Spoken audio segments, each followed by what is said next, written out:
அடுத்து நாம் பார்க்க இருப்பது இரண்டாவது படிநிலை. இரண்டாவது படிநிலை என்ன என்றால் உலோக ஆக்சைடுகளை ஒடுக்குதல். உலோக ஆக்சைடுகளை ஒடுக்கி உலோகமாக மாற்றுகின்றோம். அதற்கு சில ஒடுக்கும் காரணிகளை பயன்படுத்துகின்றோம். உலோக ஆக்சைடில் உள்ள உலோகத்தை ஒடுக்க நாம் ஒடுக்கும் காரணியை தேர்வு செய்ய வேண்டும். அந்த ஒடுக்கும் காரணி எதன் அடிப்படையில் தேர்வு செய்யப்படுகிறது என்றால் உலோகத்தின் இயல்பினை பொறுத்து தேர்வு செய்யப்படுகிறது. பலவிதமான ஒடுக்கங்கள் இருக்கின்றன. கார்பன் என்ற ஒடுக்கும் காரணியை பயன்படுத்தி உலோக ஆக்சைடை உலோகமாக ஒடுக்குவது, ஹைட்ரஜனை ஒடுக்கும் காரணியாக பயன்படுத்தி உலோக ஆக்சைடை உலோகமாக ஒடுக்குவது, உலோகங்களையே ஒடுக்கும் காரணியாக பயன்படுத்தி உலோக ஆக்சைடை உலோகமாக ஒடுக்குவது. அதேபோல் சுய ஒடுக்கமும் இருக்கின்றது. இப்போ நம்ம ஒரு எக்ஸாம்பிள் பார்க்குறோம். உலோக ஆக்சைடுகளை உலோகமாக ஒடுக்கும் ஒரு செயல்முறைக்கு எடுத்துக்காட்டாக காப்பர் பைரைட்டிலிருந்து காப்பரை பிரித்தெடுத்தல். காப்பர் பைரைட்டிலிருந்து காப்பரை பிரித்தெடுத்தல்.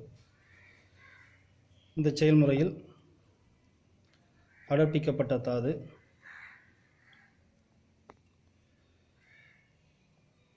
அமிலத்தன்மை உடைய இலக்கி, எடுத்துக்காட்டு SiO2, சிலிக்கா, அதனுடன் சேர்க்கப்பட்டு எதிர் அனல் உலையில்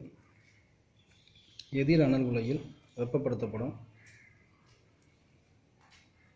அவ்வாறு வெப்பப்படுத்தப்படும் பொழுது உருவாகின்ற ஃபெரசல்ஃபைடு காரத்தன்மையை மேலும் ஆக்சிஜனேற்றம் அடைந்து ஃபெரஸ் ஆக்சைடாக மாற்றமடைகிறது. இந்த ஃபெரஸ் ஆக்சைடு காரத்தன்மையை பெற்றிருக்கும்.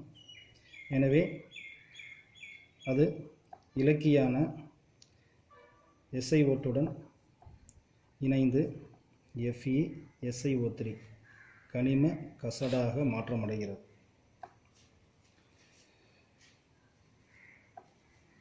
இன்னும் உலையில் FeSCuTes இருக்கும்.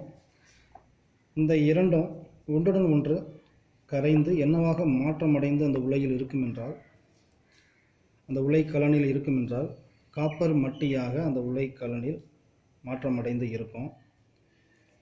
எனவே கனிம கழிவை நீக்கி காப்பர் மட்டி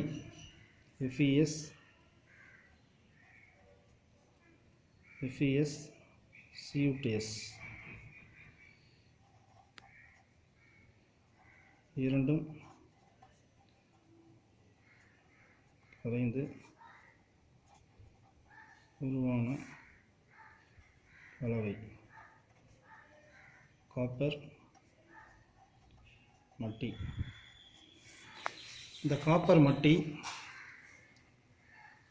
மற்றொரு உலைக்கு மாற்றப்படுகிறது. அவ்வாறு மாற்றும் பொழுது அதில் உள்ள FeOவாக ஆக்சிஜனேற்றம் அடையும். FeO காரத்தன்மையை பெற்றிருக்கும், இலக்கியான சிலிக்கா அமிலத்தன்மையை பெற்றிருக்கும். எனவே அங்கு நமக்கு கனிம கசடு உருவாகும். நிறைவாக எஞ்சி இருக்கக்கூடிய பொருள் Cu2S. அந்த Cu2S மேலும் ஆக்சிஜனேற்றத்திற்கு உட்பட்டு Cu2Oவாக மாற்றப்படுகிறது.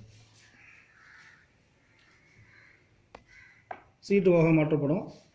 இன்னும் ஆக்சிஜனேற்றம் அடையாத Cu2S உடன் இந்த Cu2O இணைந்து என்னவாக ஒடுக்கப்படுகிறது என்றால் காப்பராக ஒடுக்கப்படுகிறது. அவ்வாறு ஒடுக்கப்படும் பொழுது இந்த காப்பர் திரவ நிலையில் இருக்கும்.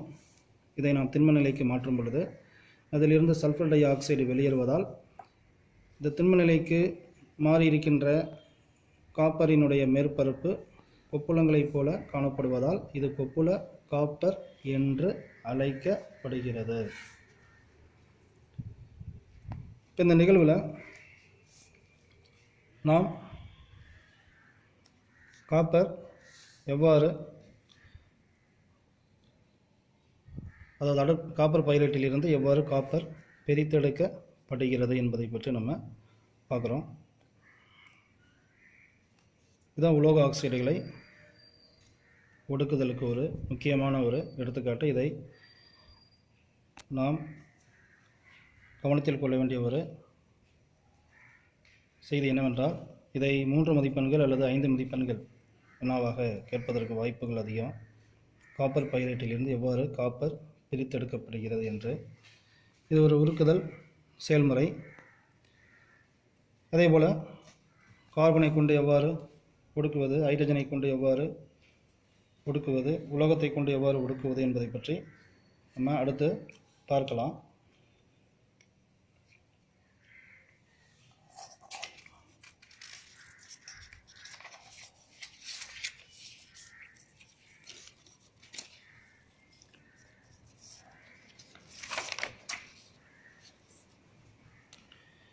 இதை 2 விதமாக நாம் எழுத வேண்டும். எப்போதுமே அந்த இயைபு தெரிய வேண்டும்.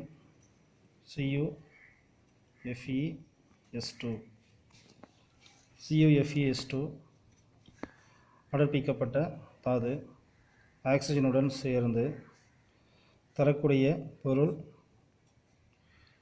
Cu2S Fe(S). வெளிவரும் வாயு என்னென்னு பார்த்தீங்கன்னா சல்ஃபர் டை ஆக்சைடு. இந்த Cu2S அப்படியே இருக்கும். இந்த Fes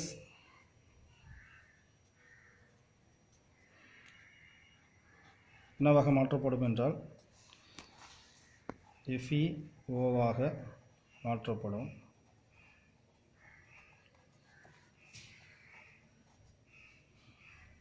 FeO-வாக மாற்றப்படும். பேலன்ஸ் பண்ணணும்.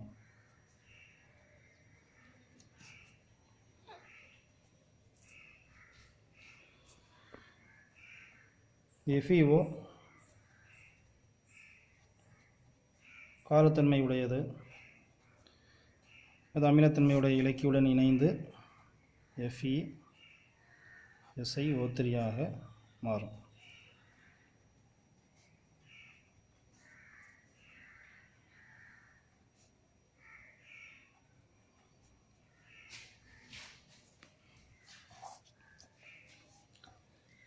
அடுத்து 2வது செயல்முறையில் Cu2S Fes என்னவாக மாற்றமடையும் என்றால் காப்பர் மட்டியாக மாறும். இதை மாற்று உலைக்கு கொண்டு வரும். இப்போ 3வது ஸ்டெப்பில் அதே Fes இன்னும் மாற்றமடையாத Fes ஆக்சிஜனுடன் சேர்ந்து FeO-வாக மாறும். FeO SiO2உடன் இணைந்து FeSiO3ஆக மாற்றமடையும்.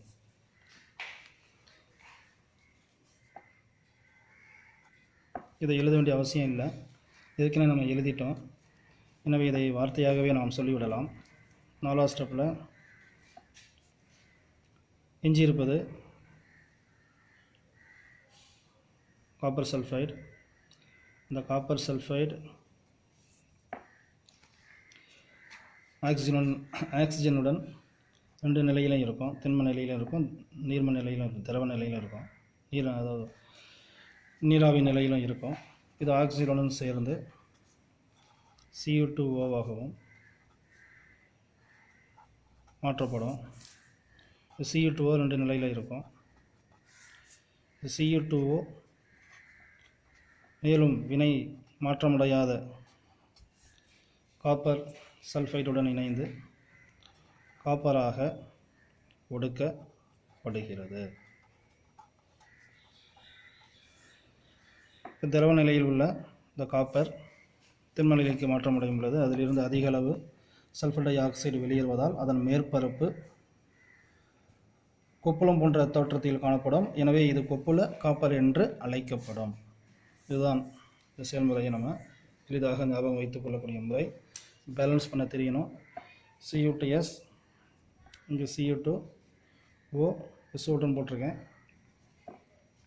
இந்த இடத்துல இந்த பக்கம் ஆக்சிஜனோட அணுக்கள் எண்ணிக்கை 3 இருக்குது, இப்படி 2 தான் இருக்குது, 3 3O2. அடுத்து இந்த பக்கம் 6O இருக்குது, இந்த பக்கம் 3O தான் இருக்குது. ஆக்சிஜனுடைய அணுக்கள் எண்ணிக்கை பேலன்ஸ் பண்ணுறோம். இப்போ 2 போட்டோம்னா 4 வந்துடும். இங்கேயும் 2 போட்டோம்னா 4 2 6 வந்துடும். அப்போ இங்கே 2 Cu2S, 2 Sக்கு 2 S, 4 Cuக்கு 4 Cu, 6 ஆக்சிஜனுக்கு 6 ஆக்சிஜன் அணுக்கள். அதுபோல் இதையும் நம்ம பேலன்ஸ் பண்ணணும். ஒரு O இருக்குது, இங்கே 2 O இருக்குது. 2 O இருக்கிறதுனால இங்கே நான் 2ன்னு போட்டுக்கிறேன்.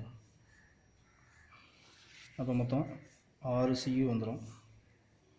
ஒரு S, 2 O, SO2 தான் ஈஸியாக எளிதாக பேலன்ஸ். ஸோ இதை நம்ம ஞாபகத்தில் வைத்துக்கொள்ள வேண்டும். ஈக்குவேஷனை கூட எழுதினா போதும். அதாவது தியரியை குறைவாக எழுதி சமன்பாடுகளை சரியாக எழுதினால் முழு மதிப்பெண்களை பெறலாம். இது ஒரு முக்கியமான கேள்வி. காப்பர் பைரைட்டிலிருந்து எவ்வாறு காப்பர் பிரித்தெடுக்கப்படுகிறது? அடுத்த வகுப்பில் நாம் மற்ற ஒடுக்கும் காரணிகளை பயன்படுத்தி எவ்வாறு உலோக ஆக்சைடுகளை ஒடுக்கலாம் என்பதை பற்றி பார்க்கலாம். அனைவருக்கும் நன்றி.